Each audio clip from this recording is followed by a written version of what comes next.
Welcome to this class of Discrete Mathematics for BSc third year students. I am Dr. Priya Solomon, Associate Professor in Department of Mathematics at Government Mira Girls College, Udaipur. आज जो हम topic discuss करने जा रहे हैं वो है relations and functions. इस टॉपिक पे डिस्कशन का आज पहला पार्ट है जिसमें हम रिलेशंस डिस्कस करेंगे। सबसे पहले देखेंगे कि रिलेशन या बाइनरी रिलेशन किसे कहते हैं। तो binary relation from a set A to a set B, A से बी पर अगर बाइनरी रिलेशन डिफाइंड है तो वो होता है subset of the Cartesian product A cross B. अब Cartesian product A cross B क्या होता है ये देखिए।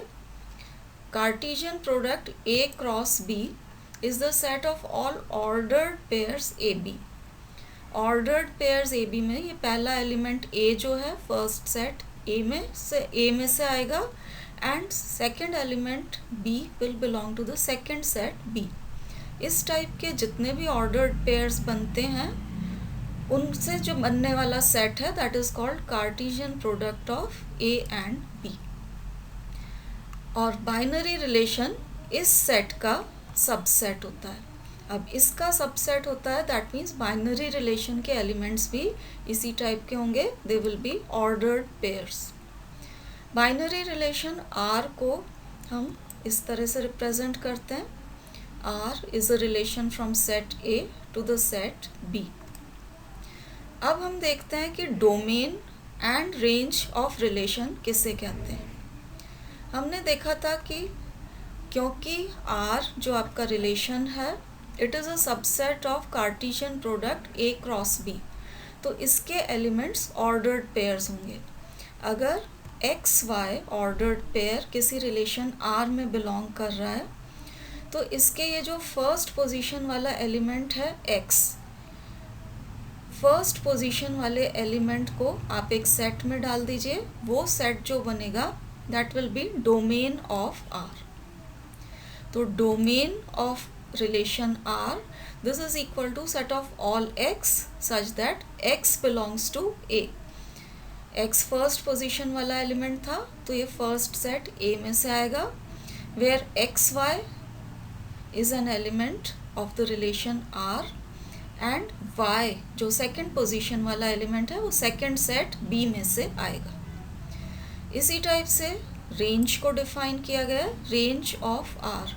रेंज में हम सेकंड पोजीशन वाले एलिमेंट्स को लेंगे, तो range is the set of all Y where Y belongs to the second set B। XY is an element of R and X belongs to A। X first set A में से आएगा। तो किसी भी relation की आपको domain निकालनी है तो फर्स्ट पोजीशन वाले एलिमेंट्स को आप कलेक्ट कर लीजिए that is domain, and second position वाले एलिमेंट्स को आप कलेक्ट करेंगे तो वो सेट आपको रेंज देगा। यहाँ हमने डिफाइन किया है relation R from a set A to the set B। अगर यहाँ B is equal to A हो जाए तो relation from set A to itself हो जाएगा। तो binary relation from a set A to A itself ये कहलाता है binary relation on the set A। अब एक एग्जांपल देखिए रिलेशन का। ये रिलेशन हमने लिया है, relation is less than. Set ले रखा है, सेट में 3 ही एलिमेंट्स लिए हैं 1, 2 एंड 3। तो क्योंकि रिलेशन इज लेस देन है, यहाँ आप इस सेट में देख सकते हैं 1 is less than 2, 1 is less than 3 and 2 is less than 3। तो इस रिलेशन में 3 ही ऑर्डर्ड पेयर्स इंक्लूडेड होंगे क्योंकि 1 less than 2, 1 less than 3 and 2 less than 3। इसके अलावा A के कोई भी एलिमेंट्स आपस में इस तरीके से आप रिलेट नहीं कर सकते हैं। तो R को हम इस सेट से रिप्रेजेंट कर सकते हैं, set of ordered pairs. This is a subset of A cross A, क्योंकि रिलेशन हमने डिफाइन किया था इस सेट A में। और आप R को इस तरह से भी लिख सकते हैं, R is the set of all ordered pairs xy such that x is less than y. x and y are both elements of A. तो R को आप इस तरह से रिप्रेजेंट कर सकते हैं और R के एलिमेंट्स को आप लिस्ट करेंगे तो इस टाइप से भी R रिप्रेजेंट किया जा सकता है. So this is an example of relation. अब R में आप डोमेन निकालना चाहें तो फर्स्ट पोजीशन वाले एलिमेंट्स देखिए. फर्स्ट पोजीशन पे केवल 2 ही एलिमेंट्स हैं 1 एंड 2. तो डोमेन इस केस में हो जाएगी set of 2 elements 1 and 2. Range में सेकंड पोजीशन वाले एलिमेंट्स आपको देखना है तो सेकंड पोजीशन पे भी 2 ही एलिमेंट्स आ रहे हैं 2 एंड 3. तो रेंज ऑफ R में 2 एलिमेंट्स आएंगे 2 एंड 3. नेक्स्ट हम देखेंगे कि सेट A से सेट B पर कितने डिस्टिंक्ट रिलेशंस आप डिफाइन कर सकते हैं. So the number of distinct relations हम निकाल रहे हैं from a set A to set B. अब मान लीजिए A सेट में m एलिमेंट्स हैं और B सेट में n एलिमेंट्स हैं. तो A क्रॉस B ये जो सेट ऑफ ऑर्डर्ड पेयर्स था इसके नंबर ऑफ एलिमेंट्स हो जाएंगे m इंटू n. अब आप जानते हैं कि अगर किसी सेट में n एलिमेंट्स हों तो उसके पावर सेट में 2 to the power n elements होते हैं. पावर सेट का मतलब set of all subsets of the set A. अब जो हम रिलेशन कह रहे हैं रिलेशन को हम कह रहे हैं कि it is a subset of A cross B. तो जितने पॉसिबल सबसेट्स बन सकते हैं A क्रॉस B के ये सारे रिलेशंस होंगे from set A to set B. इसलिए total number of distinct relations from A to B will be the number of power sets of A cross B और इसकी संख्या हो जाएगी 2 to the power mn क्योंकि number of elements in A cross B आपके पास m into n के बराबर था. नेक्स्ट हम देखते हैं इनवर्स रिलेशन किसे कहते हैं. तो अगर R है relation R from a set A to the set B तो इनवर्स रिलेशन को हम R इनवर्स से डिनोट करेंगे. R inverse will be set of all ordered pairs yx belonging to B cross A such that xy belongs to R. तो अगर ये ordered pair xy R का element है आप इसके ऑर्डर्ड पेयर में एलिमेंट्स के ऑर्डर को रिवर्स कर दीजिए ये yx हो जाएगा. नेचुरली अब y क्योंकि फर्स्ट पोजीशन पे आया है ये B का एलिमेंट हो जाएगा और x A का एलिमेंट होगा. So this will belong to B cross A. तो ये yx टाइप के जितने भी ऑर्डर्ड पेयर्स हैं such that xy belongs to R इनको कंटेन करने वाला जो सेट होगा उसको हम डिनोट करेंगे R इनवर्स से. सो R इनवर्स ये कहलाता है inverse relation of R. R inverse is from B to A. This is a subset of B cross A. अब एग्जांपल देखेंगे R इनवर्स का. मान लीजिए ये R हमने रिलेशन लिया है R. This is equal to set of all ordered pairs xy where x and y are natural numbers such that x plus 2y is equal to 10. ऐसे सारे नेचुरल नंबर्स जो कि इस condition x plus 2y is equal to 10 को satisfy करें वो हमने put किए हैं इस सेट R में. तो अब आप देखिए R में कौन कौन से एलिमेंट्स इंक्लूड हो जाएंगे. तो पहला ऑर्डर्ड पेयर आपके पास आएगा 2 4 क्योंकि 2 प्लस 2 इंटू 4 2 प्लस 8 हो जाएगा दैट इज़ 10. इसी तरह से 4 plus 6 is equal to 10. 6 plus 4 is equal to 10 and 8 plus 2 is equal to 10. तो इस कंडीशन को सेटिस्फाई करने वाले ऑर्डर्ड पेयर्स आपको मिल रहे हैं यहाँ पर. This is R. अब R इनवर्स मतलब इसका इनवर्स रिलेशन आपको लिखना है. तो ये जो ऑर्डर्ड पेयर्स हैं इनमें एलिमेंट्स का ऑर्डर रिवर्स करके आप लिख दीजिए ये आपके पास आ जाएगा R इनवर्स. जैसे पहला ऑर्डर्ड पेयर यहाँ 2 4 था एलिमेंट्स का आपने ऑर्डर रिवर्स कर दिया तो 4 2 आ गया। ऐसे ही यहाँ पर एलिमेंट्स का ऑर्डर रिवर्स किया हुआ है इन सब के लिए, तो ये आपके पास इन्वर्स रिलेशन आ जाएगा आर इन्वर्स। अब हम कुछ स्पेशल टाइप के रिलेशंस देखेंगे। तो आप सबसे पहले देखिए यूनिवर्सल रिलेशन। तो रिलेशन अगर सेट ए में डिफाइंड है, R is a relation defined in a set A, ये यूनिवर्सल रिलेशन कहलाएगा if R is equal to A cross A. Usually हम कहते हैं कि relation is a subset of A cross A. अगर ये प्रॉपर सबसेट नहीं होके अगर ये पूरे ए क्रॉस ए के बराबर हो जाए तो ये कहलाएगा यूनिवर्सल रिलेशन। अब equal to A cross A होने का मतलब है कि ऑल पॉसिबल ऑर्डर्ड पेयर्स जो आप बना सकते थे ए क्रॉस ए में, वो सारे हमने इंक्लूड कर लिए हैं रिलेशन आर में। क्योंकि सबको आर में इंक्लूड कर लिया गया है, इसलिए आर कहलाता है universal relation. Next type of relation आप देखिए, ये कहलाता है वॉइड रिलेशन। अब रिलेशन वॉइड रिलेशन कहलाएगा if R is equal to 5। R को हम कहते हैं कि this is a subset of A cross A. Once again ये जो एम्प्टी सेट होता है this is a subset of all sets.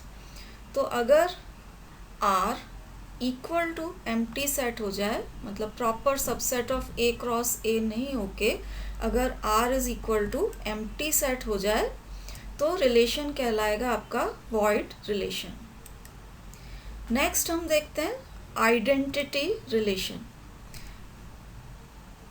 Relation defined on a set A, identity relation तब कहलाएगा अगर ए का हर एलिमेंट सिर्फ खुद से रिलेटेड हो। आइडेंटिटी रिलेशन को हम इस सिंबल आई ए से डिनोट करते हैं अगर ये रिलेशन आइडेंटिटी रिलेशन ए सेट पे डिफाइंड हो और इसके एलिमेंट्स होंगे ordered pairs of the type x x. मतलब पहला एलिमेंट एक्स और दूसरा एलिमेंट भी वही आएगा where X belongs to A, क्योंकि हम कह रहे हैं कि each element of A is related to itself only. हर एलिमेंट सिर्फ खुद से ही रिलेटेड है, तो दोनों पोजीशंस पे सेम एलिमेंट्स आएंगे and this type of relation ये कहलाएगा आपका identity relation on the set A. कुछ further special types of relations देखते हैं। सबसे पहले ये है रिफ्लेक्सिव रिलेशन या स्वतुल्य संबंध। Relation defined on a set A reflexive relation कहलाएगा अगर each element of A is related to itself, that is A should be related to A for all A belonging to capital A. अगर ये condition satisfy होगी तो रिलेशन कहलाएगा reflexive या स्वतुल्य। Next हम देखते हैं सिमेट्रिक रिलेशन या सममित संबंध। तो relation defined on set A symmetric या सममित कहलाएगा अगर A is related to B implies B is related to A for all A and B belonging to A।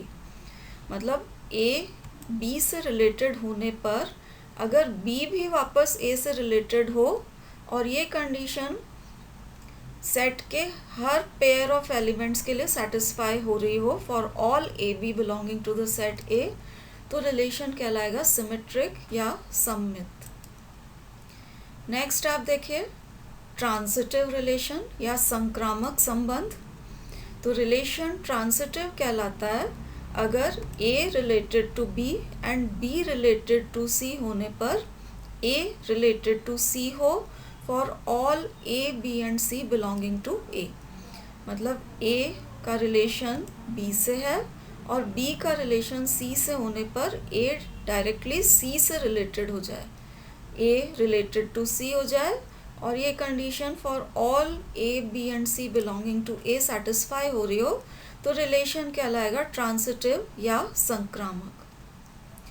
अब अगर कोई relation reflexive, symmetric and transitive तीनों कंडीशंस को satisfy करने वाला रिलेशन हो तो रिलेशन कहलाता है इक्विवेलेंस रिलेशन या तुल्यता संबंध।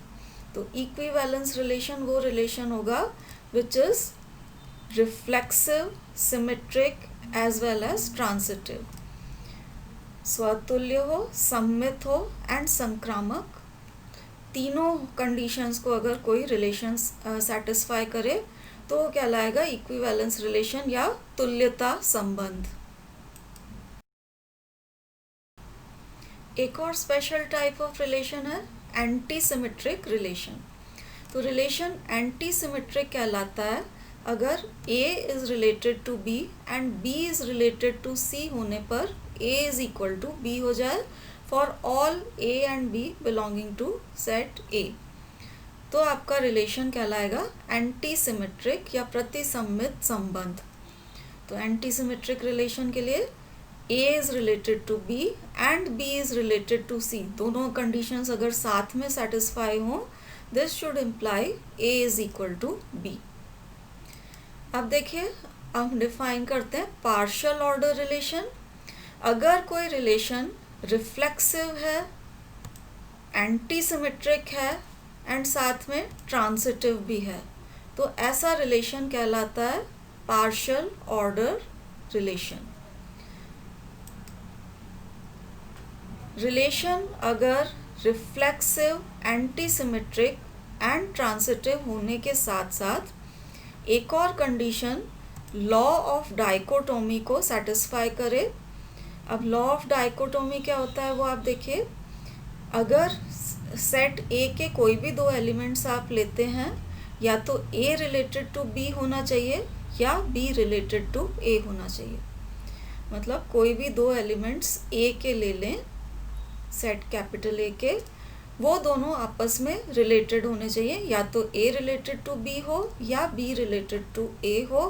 तो ये कहलाता है लॉ ऑफ डाइकोटोमी। तो अगर कोई relation reflexive, anti symmetric and transitive properties को सेटिस्फाई कर रहा है और साथ में लॉ ऑफ डाइकोटोमी को भी सेटिस्फाई कर रहा है, तो रिलेशन कहलाएगा टोटल ऑर्डर रिलेशन। अब हम रिलेशन से रिलेटेड कुछ प्रॉब्लम्स देखते हैं। तो फर्स्ट एग्जांपल देखिए, यहाँ आपको प्रूव करना है, prove that a relation R on a non empty set A is symmetric if and only if R inverse is equal to R। अब यहाँ क्योंकि इफ एंड ओनली इफ दिया हुआ है, तो आपको दो बातें प्रूव करनी पड़ेंगी कि अगर R सिमेट्रिक है तो R inverse should be equal to R, और इसका विलोम या कन्वर्स कि अगर R inverse is equal to R है तो R शुड बी सिमेट्रिक। तो अब प्रूफ देखते हैं। फर्स्ट पार्ट के लिए हमने सपोज कर लिया है कि सपोज R इज सिमेट्रिक। अब R को जैसे ही आपने सिमेट्रिक माना, तो सिमेट्रिक रिलेशन की प्रॉपर्टी से अगर A is related to B है, this will imply B is related to A। अब हमें R को सिमेट्रिक मानते हुए यहाँ प्रूव करना है R inverse is equal to R। अब दो सेट्स इक्वल प्रूव करने का मतलब है कि R inverse should be a subset of R and R should be a subset of R inverse. अगर ये दोनों कंडीशन सेटिस्फाई होंगी तो ये दोनों सेट्स इक्वल होंगे।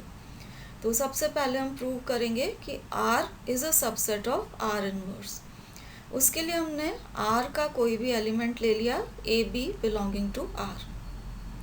अब AB बिलोंगिंग टू R लेने का मतलब है कि this A is related to B, और रिलेशन क्योंकि हमें सिमेट्रिक दे रखा है, अगर A रिलेटेड टू B होगा by symmetric property B will be related to A, तो हम कह सकते हैं कि BA बिलोंग्स टू R। ये सिमेट्रिक प्रॉपर्टी से हमारे पास आ रहा है। अब BA अगर R में है, आप एलिमेंट्स का यहाँ ऑर्डर रिवर्स कर दीजिए तो AB R इनवर्स में आ जाएगा। तो अब आप देखिए, AB हमने लिया था R का कोई एलिमेंट और शो कर दिया कि it belongs to R inverse. It means R का हर एलिमेंट R इनवर्स में बिलोंग कर रहा है, इसलिए R is a subset of R inverse, और इस कंडीशन को हम कह देते हैं 1। नेक्स्ट हम प्रूव करेंगे कि R inverse is a subset of R। तो अब की बार हमने एलिमेंट ले लिया है AB R इनवर्स में। अब ए बी आपने आर इनवर्स में लिया है, इनका ऑर्डर आप रिवर्स कर दीजिए तो बी ए चला जाएगा आर में। आर सिमेट्रिक है तो बी ए अगर आर में है, ए बी वापस आर में होगा। सिमेट्रिक रिलेशन की कंडीशन से A B will belong to R because R is symmetric. तो वंस अगेन आप देखिए, ये हमने कोई भी एलिमेंट लिया था आर इनवर्स में और इसको शो कर दिया है कि आर में बिलोंग करता है। दैट मीन्स आर इनवर्स का हर एलिमेंट आर में प्रेजेंट है। This means R inverse is a subset of R. ये हो गई आपकी कंडीशन 2। अब कंडीशंस 1 एंड 2 को आप कंबाइन कर दीजिए। 1 से आ रहा है R is a subset of R inverse और 2 से आ रहा है R inverse is a subset of R. So from 1 and 2 we get R inverse is equal to R। ये आपके प्रॉब्लम का फर्स्ट पार्ट प्रूव हो गया कि अगर R सिमेट्रिक है तो R inverse is equal to R। अब इसके कन्वर्स या विलोम पे आते हैं। कन्वर्स के लिए हमने सपोज कर लिया है R inverse is equal to R और ये मानते हुए आपको प्रूव करना है कि R इज सिमेट्रिक। तो R को सिमेट्रिक प्रूव करने के लिए हमने ले लिया है let A B be any element of R. अब A B belonging to R लेने का मतलब है आपने लिया है A is related to B. अब ए बी जैसे ही आपने आर में लिया, यहाँ क्योंकि R inverse is equal to R है तो ए बी आर में लेने का मतलब है कि ये this will also belong to R inverse because R inverse is equal to R. अब ए बी आर इनवर्स में आया है, एलिमेंट्स का ऑर्डर आप रिवर्स कर लीजिए तो आर में चला जाएगा तो B A will belong to R. तो यहाँ देखिए क्या हुआ है, A B belongs to R implies B A belongs to R. That means अगर A is related to B, this implies B is once again related to A. और ये आपके सिमेट्रिक रिलेशन की प्रॉपर्टी होती है। तो अब हम कह सकते हैं कि आर इज सिमेट्रिक। तो ये दोनों पार्ट्स प्रूव हो गए कि R is symmetric if and only if R inverse is equal to R। Next example देखिए, यहाँ हमें प्रूव करना है कि relation R on a non empty set A, this is transitive if and only if R composition R is a subset of R। अब यहाँ भी if and only if है तो दो बातें आपको प्रूव करनी पड़ेंगी कि अगर R ट्रांजिटिव है तो R composition R should be a subset of R and इसका विलोम या converse, if R composition R is a subset of R then the relation must be transitive. तो प्रूफ देखिए, फर्स्ट पार्ट के लिए हमने सपोज कर लिया है, मान लीजिए R ट्रांजिटिव है। अब R अगर ट्रांजिटिव है तो ट्रांजिटिव प्रॉपर्टी से अगर A रिलेटेड टू B है and B related to C है, this should imply A is related to C। अब आप देखिए, अगर A related to B है and B related to C है, then A will be related to C through R composition R। इन दोनों का composition ले लेंगे तो A will be related to C through R composition R। अब अगर A related to C हो गया through R composition R तो इस बात को हम इस तरह से लिख सकते हैं कि AC belongs to R composition R। तो ये वाला जो स्टेटमेंट है लेफ्ट हैंड साइड, ये हमने यहाँ पर लिखी है। This means AC belongs to R composition R। और ये ट्रांजिटिव प्रॉपर्टी से दिस वाज इम्प्लाइंग कि A is related to C and A is related to C को हम लिख सकते हैं कि AC बिलोंग्स टू R। तो आपके पास क्या आ गया, AC belongs to R composition R implies AC belongs to R। तो अगर कोई एलिमेंट R composition R में है वो R में भी प्रेजेंट है। This means R composition R का हर एलिमेंट R में प्रेजेंट है, इसलिए हम कह सकते हैं R composition R is a subset of R। और ये आपके रिजल्ट का पहला पार्ट हो गया कि R अगर ट्रांजिटिव है तो R composition R is a subset of R। अब इसके कन्वर्स पार्ट पे आते हैं। तो कन्वर्स के लिए हमने सपोज कर लिया है कि R composition R is a subset of R और ये मानते हुए आपको प्रूव करना पड़ेगा कि रिलेशन ट्रांजिटिव है। अब देखिए आर कॉम्पोजिशन आर को आपने सबसेट ऑफ आर माना है, तो इसका हर एलिमेंट आर में प्रेजेंट होगा। तो अगर हम ए सी इस ऑर्डर्ड पेयर को मान लेते हैं element of R composition R, this element will also belong to R. अब इस कंडीशन को हमने 1 से डिनोट कर रखा है। अब ए सी अगर आर कॉम्पोजिशन आर में है, दोनों का कॉम्पोजिशन ले रहे हैं, तो A C belongs to R composition R. इसका मतलब ए में ऐसा एलिमेंट बी होना चाहिए कि पहले ए बी से रिलेट हो एंड देन बी सी से रिलेट हो, तब ए आपका सी से रिलेट होगा थ्रू आर कॉम्पोजिशन आर। तो अगर ए सी आपने आर कॉम्पोजिशन आर में लिया है, there will exist B belonging to A such that A is related to B and B is related to C। तो अब आप देखिए ये जो हमने कंडीशन 1 लिखी थी, इसमें जब हम कह रहे थे AC belongs to R composition R, this means A is related to B and B is related to C implies AC belongs to R, AC belongs to R। और यही आपके ट्रांजिटिव रिलेशन की प्रॉपर्टी होती है कि अगर A related to B है and B related to C है, तो A should be related to C। तो AC बिलोंग्स टू R लिखने का मतलब है A is related to C। तो दिस मीन्स आपका relation R it is transitive. तो ये दोनों पार्ट्स प्रूव हो गए कि A ट्रांजिटिव होगा if and only if R composition R is a subset of R। अगला एग्जाम्पल देखिए, यहाँ आपको प्रूव करना है कि relation R defined on a non empty set A, this is anti symmetric if and only if R intersection R inverse is a subset of this identity relation IA। अब यहाँ भी if and only if है, तो दो बातें आपको prove करनी पड़ेंगी।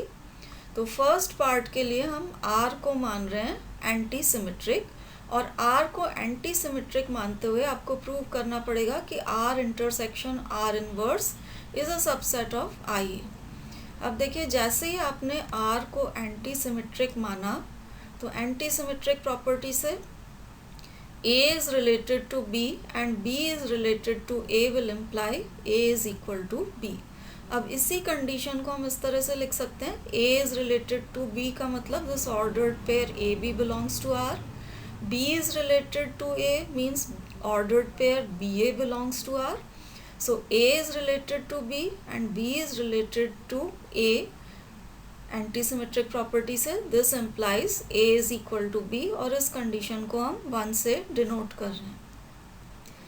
अब आपको प्रूव करना है कि R intersection R inverse is a subset of identity relation IA। तो इसका कोई एलिमेंट लेंगे और शो करेंगे कि इट बिलोंग्स टू IA। तो R इंटरसेक्शन R इनवर्स का एलिमेंट ले लिया AB, N element of R intersection R inverse. अब इंटरसेक्शन में लिया है तो R में भी होगा ये और R इनवर्स में भी होगा। So AB will belong to R and AB will also belong to R inverse. अब AB अगर R इनवर्स में है, इनका ऑर्डर आप रिवर्स कर दीजिए तो BA चला जाएगा R में। तो अब अपने पास क्या आ गया, AB R में तो ऑलरेडी था जैसा यहाँ लिखा हुआ है AB बिलोंग्स टू R। अब आपके पास BA भी आ गया R में। अब आप एंटी सिमेट्रिक प्रॉपर्टी लगा दीजिए कि अगर AB एंड BA दोनों R में होते हैं, this implies A is equal to B। So AB belongs to R and BA belongs to R implies A is equal to B। अब A is equal to B होने का मतलब है कि इस ऑर्डर्ड पेयर AB में दोनों element same हो गए, और दोनों एलिमेंट्स अगर सेम हो जाते हैं तो एलिमेंट आपका आइडेंटिटी मैपिंग IA में चला जाता है। तो since A is equal to B, this AB belongs to IA। तो यहाँ आप देखिए हमने स्टार्ट किया था AB को element of R intersection R inverse का लेके। R इंटरसेक्शन R इनवर्स का कोई भी एलिमेंट AB आप लेते हैं तो वो एलिमेंट आई ए में भी बिलोंग कर रहा है।